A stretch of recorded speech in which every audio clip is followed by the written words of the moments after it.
All right, let's go ahead and get started this morning. Thank you so much to our participants for joining us and to Anne for being our guest speaker. My name is Michelle Bomberger. I'm the CEO and managing attorney at Equinox Business Law Group. For those who aren't familiar with our focus events, we host these monthly to share relevant information to our clients and colleagues about things that are happening in the business world. And DEI, of course, is a big topic. It has been something that has been talked about over a number of years, as Anne well knows, but has gotten some recent prominence due to current events, especially in the US and globally. So we're really excited to have Anne join us for this program on incorporating DEI into your workplace. Just a few administrative items before we get started. This program is being recorded. We will distribute a copy of the recording to you all along with the slides and the resources that Anne has put into the PowerPoint after the program. So you can have a copy of this, don't have to frantically take notes. And the presentation will be posted on our YouTube channel as well. During the program, we will have some polling questions that come up, as well as we are completely interested in your perspective and would love to have this be more interactive. So if you have a question, feel free to pop that into the Q&A or the chat and we can unmute you. You can ask the question or you can just type the question into that chat or Q&A box. So with that, I'm going to turn this over to Anne to kick us off this morning, and let's learn about DEI. Good morning, everybody. Thanks, Michelle. As I said earlier today, I'm so pleased that we know each other through our business lives and that our lives collide in so many different ways, and it's great to be able to share our expertise together. DEI is interesting in the sense of the legal standpoint as well. So Michelle, I'm hoping that you'll jump in from the legal perspective because 10 years ago, for example, DEI was not even spoken of in the workplace. And now it's really taken a shift to being an open forum, an open conversation.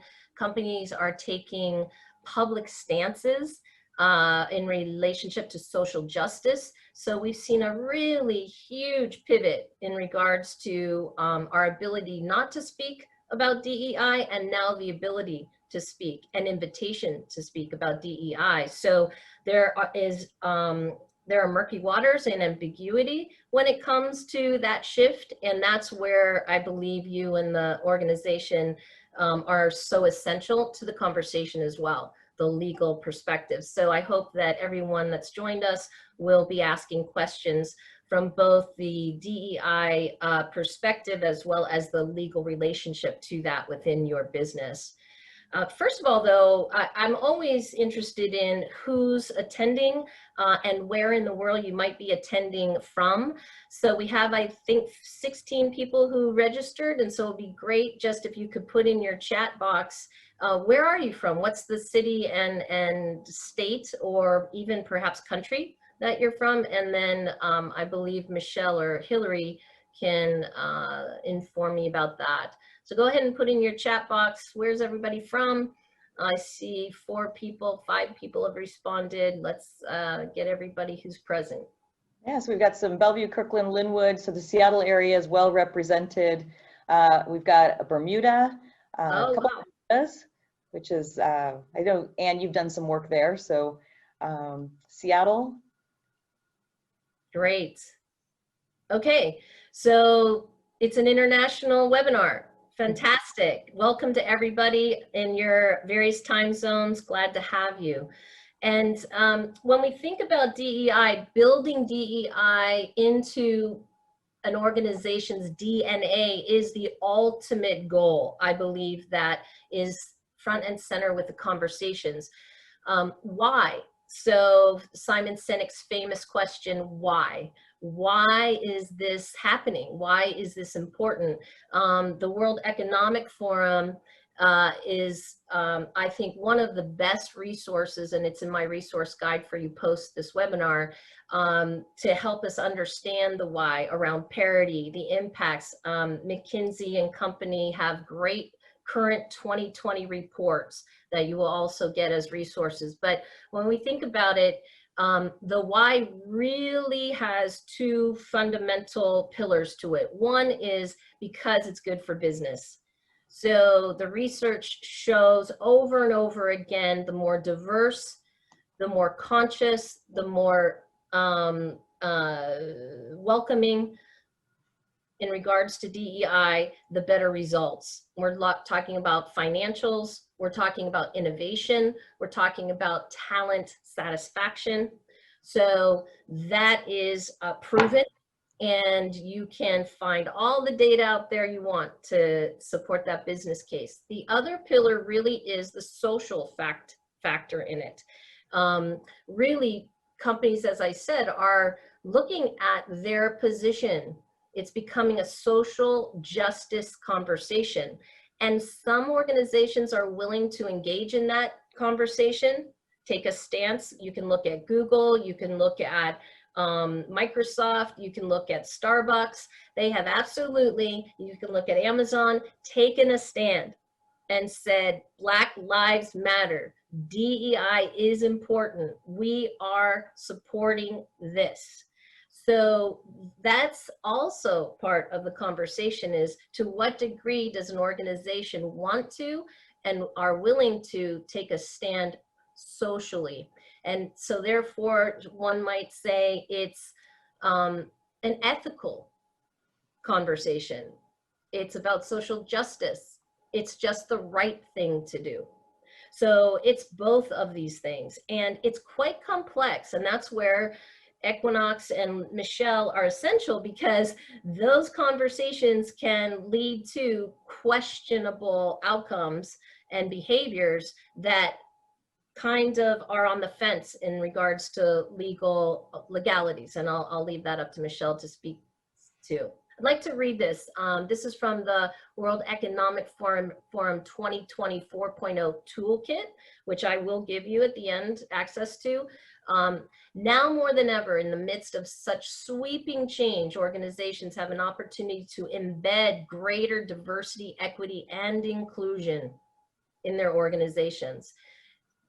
We believe the way to do that is to equip people, not with the mindset to count numbers of people in groups and classes, but rather to really focus on behavioral change across the globe, which looks different for every culture within the world.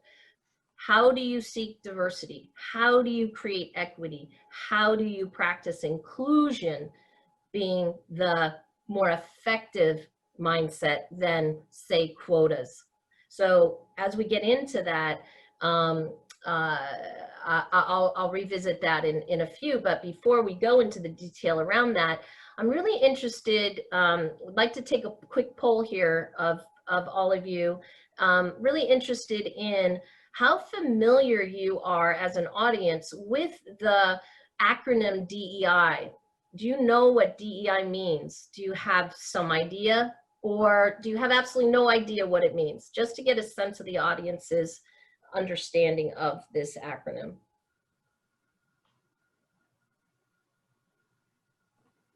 Okay, we almost have everybody voted.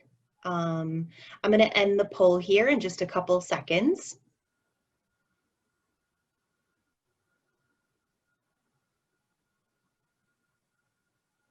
I do know what DEI means. That's 42%. Fantastic. I have some idea what DEI means, 50%. And then there are some that don't have any idea. So thank you for being honest. And let's then talk about a little bit in regards to the meaning. Now, you're going to find a ton of meanings, definitions out there. It's fine. Pick the one that works for you.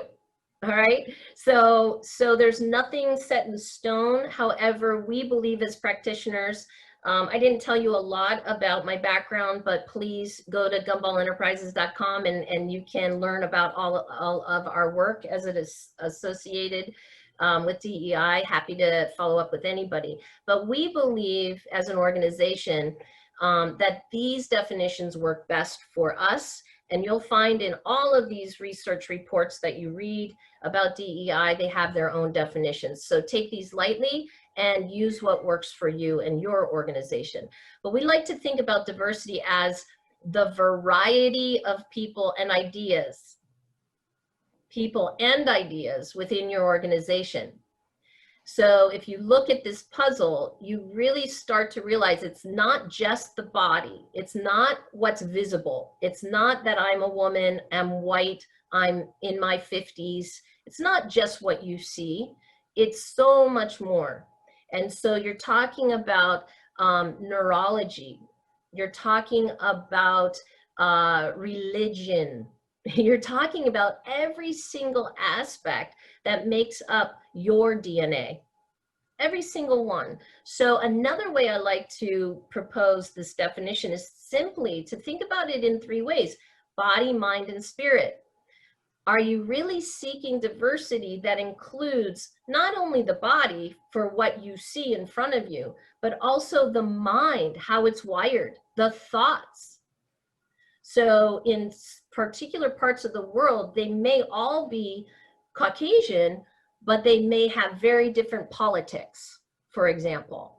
And so that diversity of thought becomes the primary conversation around diversity, not their race, so to speak, or ethnicity. So another way to think about this is the body, mind, and spirit. Another example is I'm married to someone who's on the autistic spectrum. He has Asperger's, pretty high functioning, but is very much challenged in certain ways compared to supposedly normal wiring. He has a diversity wiring than mine, and he's tall, handsome, and white. And so he is on face value very much misunderstood as being arrogant, sometimes cold, and he's the nicest guy you'd ever want to meet. However, because of the flat affect and because of the different wiring as it relates to communication, he's perceived in a way that is counter to our stereotype. So we have to be very in tune with the complexity of the visible and invisible elements of diversity. Again, you can think about it in body, mind, and spirit. Have I considered all those things with this person as it relates to their environment and their world? Equity. Now, 10 years ago, you had diversity.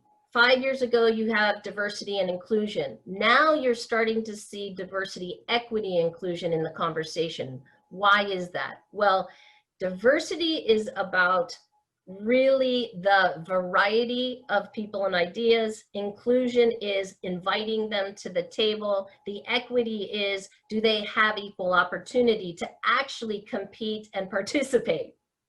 So this is an evolution of the field of DEI. First, diversity came into the picture, then inclusion came into the picture, now equity. So if you think about it is, okay, we recruited people who are diverse, we asked them to join the meeting, but do they have actual decision-making power? Do they actually have valued influence? Are they really considered in the conversation? So the way we define is the proportion provided to assure equal opportunity for all employees. And when you look at this graphic, it really does, I think, simply and powerfully display that perspective. Is your organization enabling to the necessary degree the opportunity for everybody to look over the fence and see the game? Now, some people will push back to me and say, well, wait. You know, that tall guy right there, what about him? He's not getting anything. You know, if I just give that girl 2 boxes and that person in the wheelchair a ramp, what about that guy? Is he getting what he needs? Well, right now in the moment, he doesn't need anything to have that equal opportunity. He went to Yale. He's equipped to win. He has all the resources to compete. in the workplace. Now, however, one day he goes blind, 10 years after being in the company. Does the company now have Braille? Do they have the technology to support the fact that now he needs some special provision to compete going forward, right? He might go blind, something might happen to him, so then he will need it. But the question is the environment equitable for fair opportunity? And if not, what are those things the environment needs to compensate a more equitable environment for fair competition, like promotion, like advancement, etc.? Who's in your pipeline? Have you given everyone the right opportunities to develop so that they can be in that pipeline, etc.? Inclusion. So everyone is given an equitable opportunity. Everybody seems to be diverse in your environment. In regards to inclusion, yes, they might be invited to the meeting, but do they have any influence and power? Are they really feeling valued? This is where the employment satisfaction question comes in. And so decision-making is at the root of true inclusion. It really is. So when you look at all cultures and look at the power base and the decision makers, that's at the heart of where the true influence lies. And who is really allowed to make those decisions and influence those decisions is the important piece. And that's why law, you can think about your, our legal system. Who is making these legal decisions has a great deal of power in our social environment. I'll stop there just to make sure, Michelle, there aren't any questions that are coming up or comments at the moment before I go on. I haven't seen any in the chat. You mentioned something early on that I think is worth mentioning, is sort of the idea that years ago, and not so distant years ago, we didn't talk about these things. And when you look at that puzzle under diversity, most of us have been taught that we shouldn't be talking about these things. When you learn this information, you set yourself up for liability, because then there's this potential for claim based on actions you took because you knew this information. And so we've tried to be, as kind of blanketed with no information as possible, so that we can't be accused of using it against an employee. So I think that's a perspective that's really important here, because it's a little bit of a change of mindset. I think what we're talking about is not necessarily asking a specific question of a specific person, but understanding that all these pieces, all these puzzle pieces are relevant to the work environment.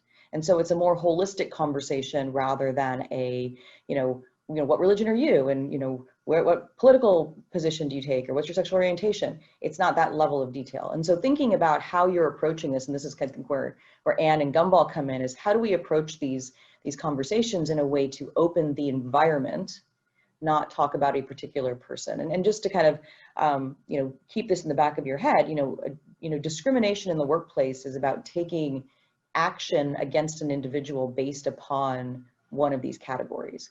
So if we kind of try to calibrate on what are we doing here and how do we think about these conversations and these policies and these decisions within the context of the whole workplace. So I just wanted to kind of throw that out there. As a context around the legal construct. Beautifully said, because what I'm taking away from what you said is focus on the context as it relates to these things versus the individual, and you will be better equipped to have the conversations. Is that a fair summary there? Yeah, it's a holistic environmental thing. You talk about a variety of people and ideas within the organization. Well, how do you discover that? Like, how do you, I think people go to, how do we hire for that without asking the questions that we're not allowed to ask, right? Without unintentionally bringing forward biases. How do we do that? And I think that's where the training and the policy work that you do, Anne, helps to guide that away from our mindset of discriminatory tendencies. I do have a question here. Oh, yeah. Thank you, Stacy. So Okay, no question there? Nope, not a question, just comment. Yeah, it's a great lead into the mindset and philosophy that we're going to talk about next. I am interested, before we go there, to know from the audience, you know, are your organizations thinking about this at all? There's a PricewaterhouseCoopers PwC report, basically pretty current, I think in 2019, that stated that 80% of American organizations are really interested in DEI. However, only 40% of them actually respond to doing anything that might look like integrating DEI into the DNA. And only about 10% fund and successfully implement across the enterprise an initiative for it, and are still working on it being a part of their DNA. So I'm interested in hearing from the participants, how important is DEI to your organization today? We're just waiting on a couple more participants to see Sure. if they want to do the poll. All right, I'm going to close in just a couple seconds. I know there are a few independent consultants who are attending, so that may not be applicable to a bigger organization, but just in case, wondering. Okay, 38% want DEI and is a part of its organization. That's high. Yeah, that's good. 54% want DEI to be a part of the DNA, but have not invested. Pretty typical. And then never really talked about it. Okay, so that is pretty close to the statistics, right, in regards to what's happening out there. And it's actually higher, well, around the same, but I would think that from my just exposure to the barrage of interest right now because of our women's movement in the last few years, now the racial tensions and movement that is happening in our backyard, people are really more interested. It will be important that you, as people interested in this, do whatever you can to plant the seeds in your organization to take a holistic approach to the work, and to Michelle's point, not a class or an individual approach to this. And that's what we're going to talk about now is really how do you and your organization start to approach the conversation, and what is the most, I think, effective mindset really as you approach the conversation. Historically, the mindset has been very class-based. It looks something like, let's get more women in the board seats. California even passed a law saying it. They must have a certain amount of women on their boards in business.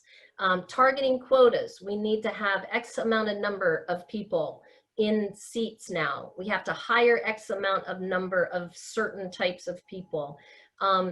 This has worked to some degree. So I am not saying that it is wrong. What I am saying is that it is less effective than thinking about a different method around behavioral mindset as it relates to diversity, equity, inclusion.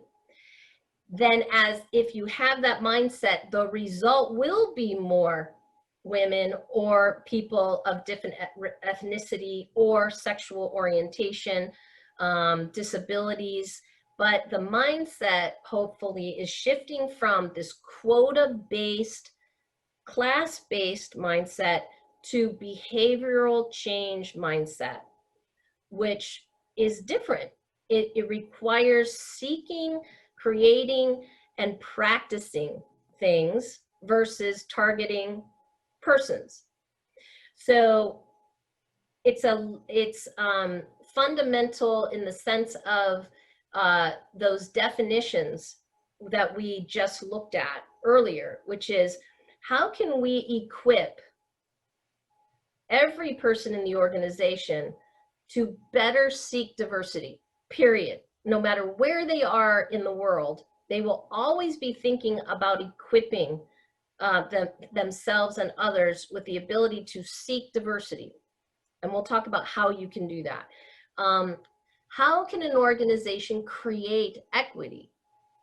And that be the focus, so that you're able to actually move the needle on behavior versus numbers of people. How can you help them practice including people in a way that gives and empowers one another? That's the mindset shift here. And it's more scalable. When you think about it, we are a global nation. More organizations are international.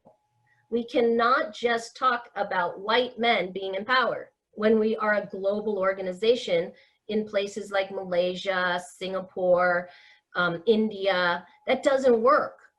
But what does work and is scalable is the skill to seek, create, and practice, no matter where you are, asking powerful questions. That's where the expertise of coaching comes in. The expertise of facilitation is necessary to equip your leaders, to equip people in the organization to facilitate and coach one another on how to do these things that will shift behavior and mindset versus quotas. Now, discounting the complexity of intersectionality. People use the word intersectionality and they want to know what it means. When we look at class and when we look at targeting quotas, we eventually hit the ceiling in these kind of initiatives, because eventually intersectionality will be on the table as a conversation. And what that means is that someone will eventually be excluded. If we choose to enhance and attend to gender or ethnicity, race, the word race is problematic, I have it here, but ethnicity, sexual orientation, then eventually the veteran or the neuro non-typical, or someone else is going to say, wait a minute, I am not included. And there eventually is that necessity to address that conversation. And so this is not to ignore, this new mindset is not to ignore ERGs, for example. You want social groups that are going to help support ourselves. So it's not to say communities shouldn't organize for the betterment of their category or class. So women should get together. People of color need to get together. That's not the point. But the point is, when it comes to building DEI practices, we want to really shift the mind to the behaviors that will change the organization no matter where you are in the world. I'll pause. Just any comments, questions about that framework shift in the thinking as you anticipate building processes or procedures in your company?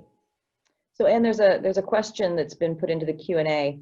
How do you measure progress in the DEI space? The data suggests that even with over a decade of investment, we're not seeing progress. Women in leadership roles, racial diversity, equity. How do you respond to that as part of the business case? Yeah, it's a great question. I would certainly point to current events and reports that indicate progress. There is progress. We went 10 years very quickly from not having organizations talk about this at all, to organizations seeking diversity, to organizations seeking diversity and inclusion, to organizations seeking equity. So the resources I'm giving you will actually push back on the perspective that there is not a change. Now, the question is there enough change fast enough? Depends on what you define success as.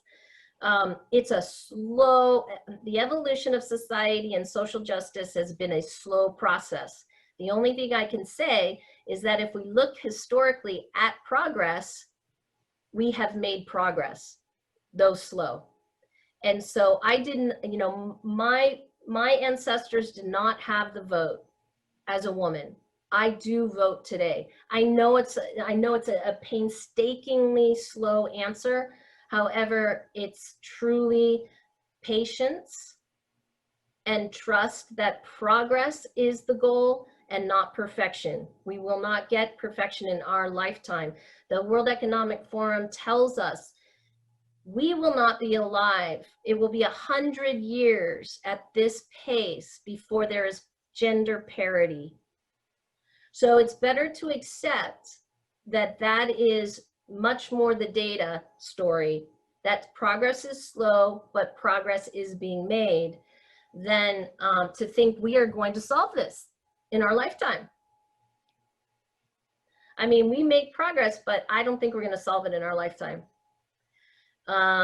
Any comment to that comment and question? Anyone else? I would encourage you to seek the progress. Look at some of the things I'm recommending at the end of this webinar, the links, the reports. The World Economic Forum, I believe, is the most neutral, unbiased reporting source at this point in time that you can look to for understanding the progress in education, the progress in health, and the slow progress in business and the slow progress in politics, but indeed across the globe, there has been progress. Okay, now looking at the necessities, Hillary and Michelle, I'll need you to help me with time because I can go on and on about this stuff. So now we've talked about why it's important, we've talked about what it is, and now let's talk about how you think about implementing some of these things in your company. I believe these are necessary points to be thinking about. Governance as a foundation and structure to all the work. We need a mindset toward behavioral change and not quotas. And we also need to have the necessary conversations that move true change forward. And so governance, what I have experienced in 30 years of leadership development is that it's an interesting conundrum.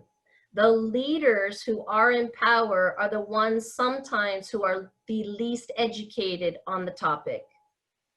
So in order to gain buy-in, sometimes it takes years. I have worked with HR leaders and it has taken them 2 years to plant the seed, to let the seed gestate, and to work with the leaders to understand the importance, to build the business case. But one important factor is that the leaders get educated.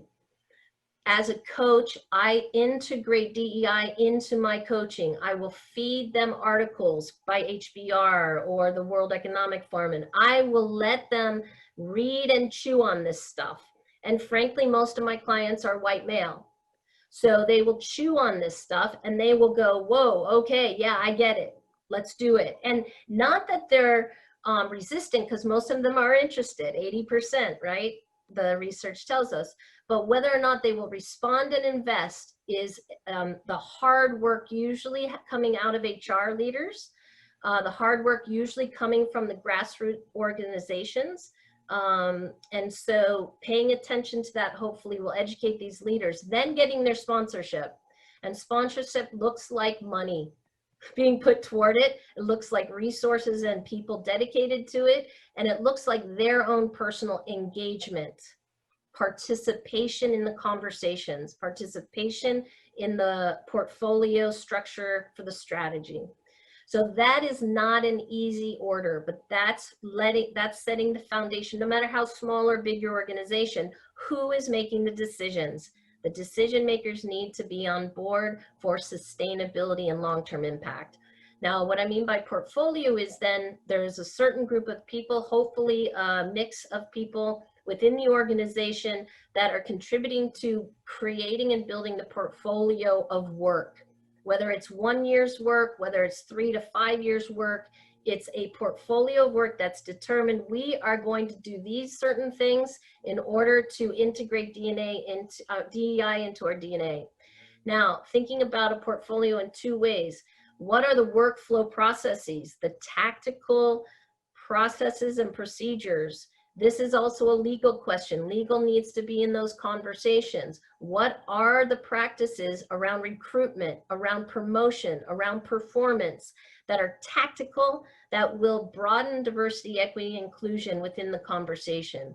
So that's one side of the portfolio. The other side of the portfolio is the behavioral change, the emotional intelligence. How are we going to elevate the awareness and therefore the behaviors of our leaders and everyone in the organization to adopt these concepts? So those are two very different areas of focus, but both of them need to be in a portfolio of work.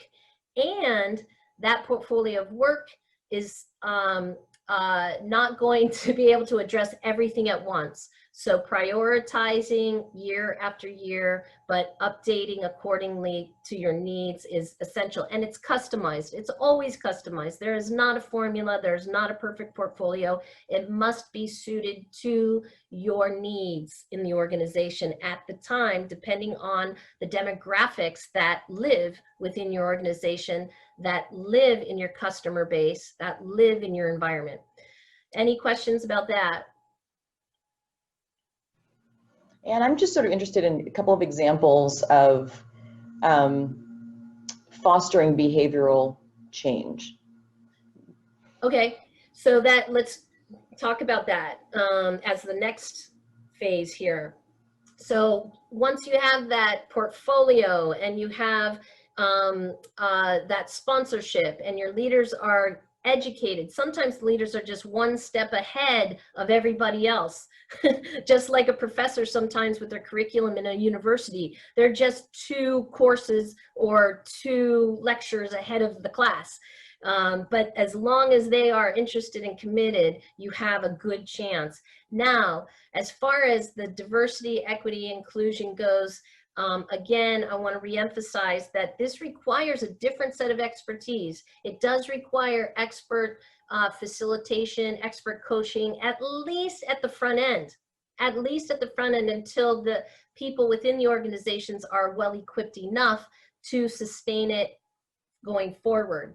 And again, the idea here, we believe that if you can focus on how do you seek diversity, how do you help people do that, we call it a lens. Like, we call it the DEI lens. You apply a lens. You think about it as an aperture on a camera. We each have our aperture on our own cameras that we're looking through the world every single day. And so what we like to encourage is that you think about it as putting a filter on the aperture of that camera. And that filter is called DEI. And that certain lens that you are going to now be seeing through is going to open the aperture wider. And it's through powerful questions. And I'm not going to give you that whole list right here today, but if you want to follow up and engage with us around that particular tool, that particular how we change this behavior, the simplest answer is powerful questions within the processes, the workflow processes, and also the EQ conversations. And so, for example, when we seek diversity, a question might sound like, what value, when we're recruiting, for example, what value will this person bring the organization? Regardless of education, regardless of gender, regardless of experience, what value will this person bring the organization? That one question has transformed the recruiting process for some organizations, because some organizations they must have Ivy League credentials for certain positions. Really? Is that better than, how much value is that person going to bring this organization? A person might not have the pedigree, they might not have the look, but they sure can bring the value. for that particular initiative at that particular time. So that can open up the lens. So it's how we ask questions and that lens is really built on the most powerful questions as they relate to seeking diversity, as it relates to creating equity, and as it relates to practicing inclusion. For example, with inclusion, how will we make the best decision for the company? Who are the most essential people for bringing the right decision to the table? When we start our thinking in those ways with these powerful questions, then we start to expand our lens. The worst thing that can happen is this halo effect, or nepotism, right? Like, oh, I like that person. I really like that person, for all of the reasons they present themselves on, face value or even on paper. I really like that person. Well, the reason you like them is because you have the same personality or the same style, or they came from your college, or, they're an alumni, or whatever it might be. That's why you like them. You might even hear organizations say it's the right fit. Oh, they're the right fit. Well, what is right fit? That's where countering that question of, are you the right fit versus to this culture versus what value are you going to bring? What contributions can you make? Those shift in questions can make all the difference. The other thing is the workflow processes and EQ around behavior really do need to be part of that process.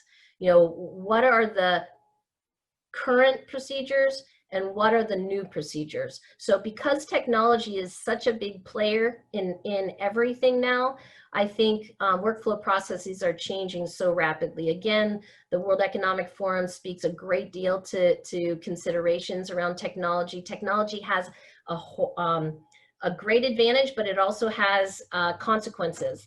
You can read articles even, well, I won't name companies, but there are companies out there who have depended on artificial intelligence for filtering resumes and information in, information out. So the biases that go into the technology are the biases still that are going to be a result of the output. So they're finding a lot of problems with AI as it relates to it. So be very careful not to assume that technology is going to solve everything, but it surely can assist in some ways. Okay, again, the behavioral change does require a mindset shift from quotas to behavior. It's much more scalable, and it does require assistance as far as, professional expertise to help shift that. Conversation. So once you are equipped with some of these skills, developing a program, the most successful companies in America with DEI have leadership development programs, not disparate training. So you'll read in most leading edge reports that really solving these challenges needs to be a holistic approach to DEI within and across the enterprise, not disparate trainings, not just sexual harassment training, not just micro inequity training. They can be helpful and supplemental, but not the focus. So this is much more a comprehensive approach that I am sharing with you today. So once you have equipped people with the essential mindset, with the portfolio, with the strategy and leader endorsement, then there is conducting the conversations, which again requires a certain level of expertise, especially on the front end of the practice. Eventually, if you have a good partner, I know Invite Change is a wonderful organization embedded in Microsoft, for example. Our company works closely with organizations to empower and equip the leaders themselves to sustain the change so that you're not always dependent on externals. That's not our intention. We don't want you to depend on externals all the time, but in this initial phase, sometimes it's required and essential. to get someone in that expertise to help shift the mindset and the skill set.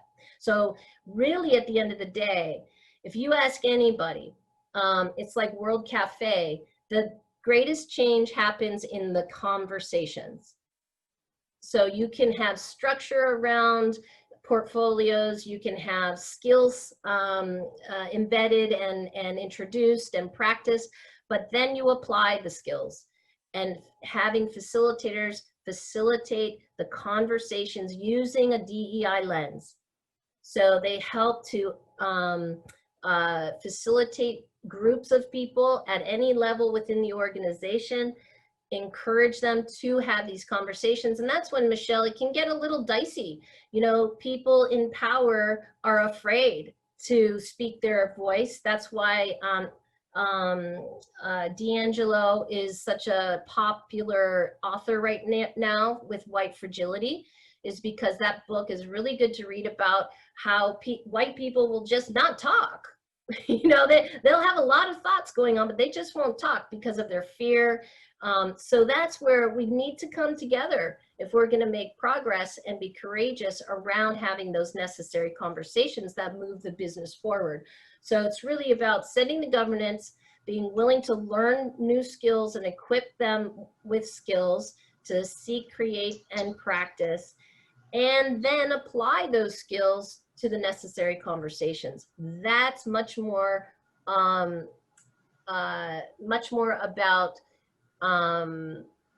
effective change than, say, quotas and lip service.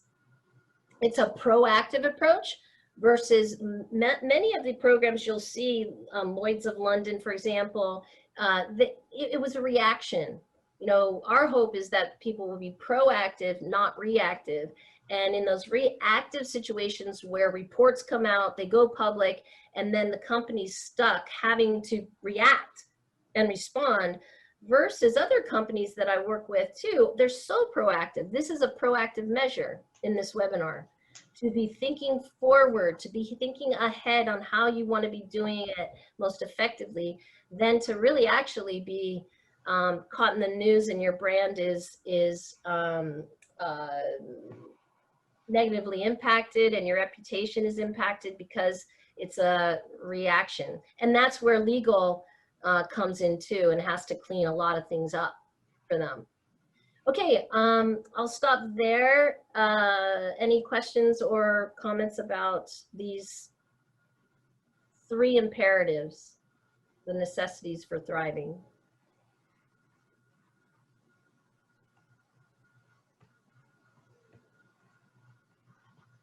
This is really the what, okay? This is the what is necessary. The how is so complex, so it cannot be done in an hour. You know, if you want to follow up with my resources that I'm giving you, if you want to follow up with us directly, we can give you examples of what a DEI lens is. That's the primary tool to the how, but it's almost impossible, because hopefully the programs will, any program you work with will have these elements, and how they do it might be differently, which is fine. It should be customized.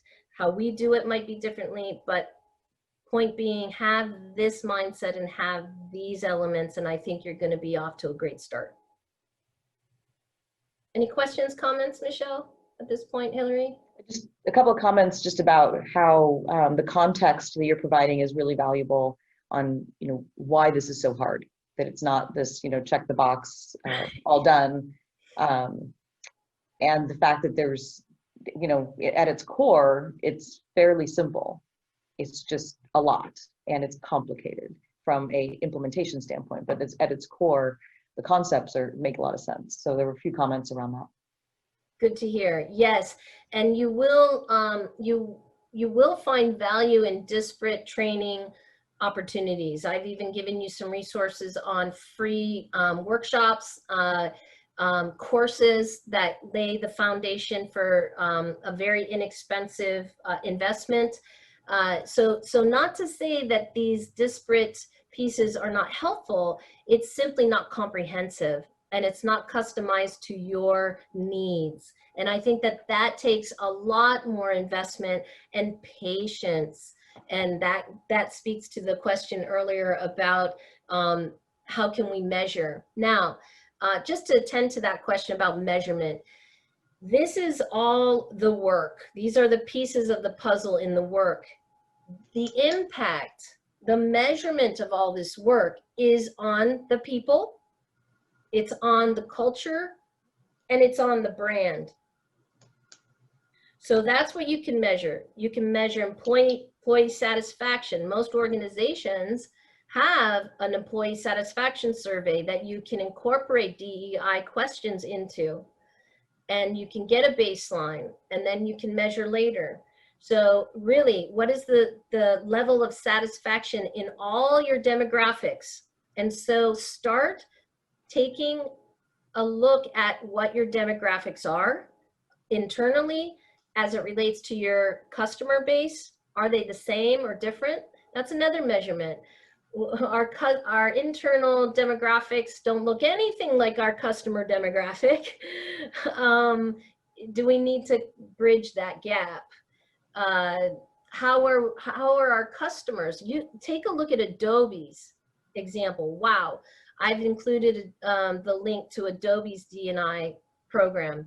They go as far as requiring their vendors to partner with them around DEI. They're very specific about who they will work with.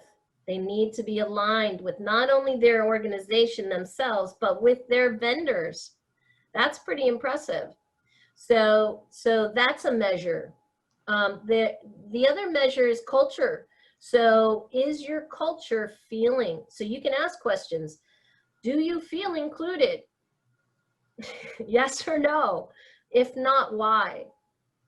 So yesterday they didn't feel included. Now the majority do feel included, for example, is a simple measure. And then brand.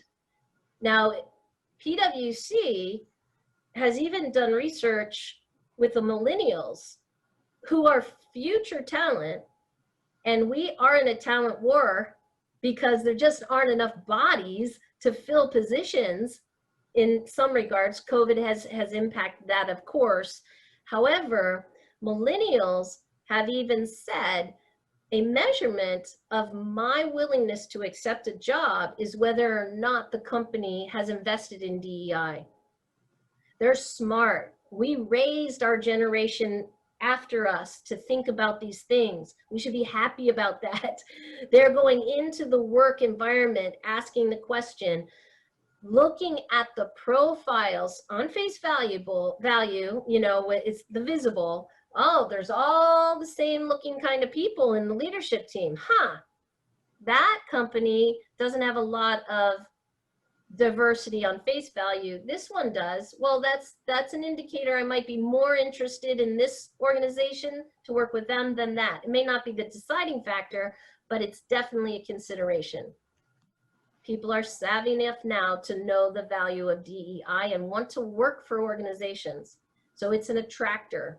So that is also a measurement. How is our company attracting the talent and what kind of talent? Brand, you know, reputation. Customers are saying they're happy that your organization has a DEI initiative. They are saying that they've experienced the organization in a certain way. The brand has a reputation, and therefore they're seeing increased numbers of applicants. So there's a lot of different ways. Pipeline is another great measurement. So who's in your pipeline today? Whoop, they all look the same. Who's in your pipeline tomorrow? So we have a few more minutes. Maybe we can go through the resources page real quick so people know what those things are, and then we'll wrap up and maybe have time for a couple of questions at the end. Great. All right, so you will receive this entire deck if you're interested in it. The most current, I believe, toolkit that will be helpful on a global scale is this World Economic Forum 2020 toolkit. So simply go to that link, as well as a really nice compilation of articles and reports by McKinsey and Company. That is much more on a local scale, but very insightful. So those are mass comprehensive reporting. Now, much more local is an Adobe example of how a company, I think, is doing DEI really well and addressing most of the questions that have come up or comments today. We as an organization also provide coaching, strategic advising, and facilitation support holistically to implement these programs. Jennifer Kim is from the Silicon Valley. She has a really nice online course, Grassroots Foundation to DEI, inexpensive yet very powerful, that I recommend. And also Transforming Silence free webinar on this September 22nd. Jody Ann Burry has been sponsoring it along with Simplicity Consulting and the University of Washington in regards to transforming silence as it relates to anti-racism. And so check that out. Emmanuel Echo, I love this guy. He's on YouTube. He was an NFL foot player. He's a Black man. He's done a wonderful job exemplifying, conducting the necessary conversations between races, especially as a Black man representing the Black community. White Fragility by Robin DiAngelo is an excellent book to read, no matter what race you identify yourself as, ethnicity you identify with. And also Timothy Snyder, he is a Yale professor, historian. He's done a great job speaking about the relationship and historical relationship to various countries and tyranny and what that looks like. And it's good for us to pay attention to as it relates to DEI. Questions? Comments? So while we're waiting for questions, I'll just kind of wrap up here. We do, as I mentioned earlier, at Equinox, we do a monthly webinar similar to this one, bringing in either folks from our team or folks from the community to share information that we think is valuable for small and mid-sized businesses. Our upcoming programs, October 15th, the landscape of business transactions. So this is just looking at how COVID and the current economic environment impacts business deals. And then avoiding landmines in hiring, which is actually tied very closely to this program, which is our November focus. And then we always do a year in review, what you need to know that happened in 2020 from a legal standpoint for your business and looking forward into 2021. I do see a couple of things in the chat, so let me grab those. And they are both thank yous. My pleasure, it's been fun. Well, thank you everyone for joining us, and thank you, Anne, so much for your wealth of knowledge. It's always a pleasure to hear you speak and to learn from your deep experience on this topic that many of us are just on kind of the very front end of trying to figure out how to do. So thank you so much for that. Thank you. Thanks for having me.